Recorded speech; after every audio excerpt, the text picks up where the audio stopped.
Nehru trophy വള്ളംകളിയുടെ ഭാഗ്യചിഹ്നം പ്രകാശനം ചെയ്തു. കളിവള്ളം തുഴയുന്ന കാക്കത്തമ്പുരാട്ടിയാണ് 71ാമത് Nehru ട്രോഫിയുടെ ഭാഗ്യചിഹ്നം. August 30-ന് Punnamada കായലിലാണ് Nehru trophy ജലോത്സവം നടക്കുന്നത്. ആഗസ്റ്റ് 30-ന് ആലപ്പുഴ പുന്നമടക്കായലിൽ നടക്കുന്ന 71ാമത് നെഹ്റു ട്രോഫി വള്ളംകളിയുടെ ഭാഗ്യചിഹ്നം പ്രകാശനം ചെയ്തു. മന്ത്രി വീണ ജോർജും നടൻ കാളിദാസ് ജയറാമും ചേർന്നാണ് ഭാഗ്യചിഹ്നം പ്രകാശനം ചെയ്തത്.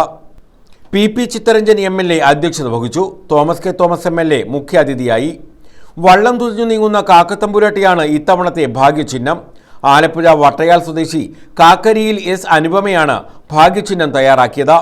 സംസ്ഥാനത്തിന്റെ വിവിധ ഭാഗങ്ങളിൽ നിന്ന് ലഭിച്ച 166 എൻട്രികളിൽ നിന്നാണ് അനുപമ തയ്യാറാക്കിയ കാക്കത്തമ്പുരാട്ടിയെ തെരഞ്ഞെടുത്തത്. B.Ed ബിരുദധാരിയാണ് S Anupama. Mavelikkara Raja Ravi Varma college of fine arts അധ്യാപകരായ VD Binoy, KA Shakir, artist Satheesh Vazhavelil എന്നിവരടങ്ങുന്ന പാനലാണ് ഭാഗ്യചിഹ്നം തെരഞ്ഞെടുത്തത്. NDBR കമ്മിറ്റി നൽകുന്ന 10,001 രൂപ ക്യാഷ് പ്രൈസും പ്രശസ്തി പത്രവും അനുപമയ്ക്ക് ലഭിക്കും. News bureau, Alappuzha.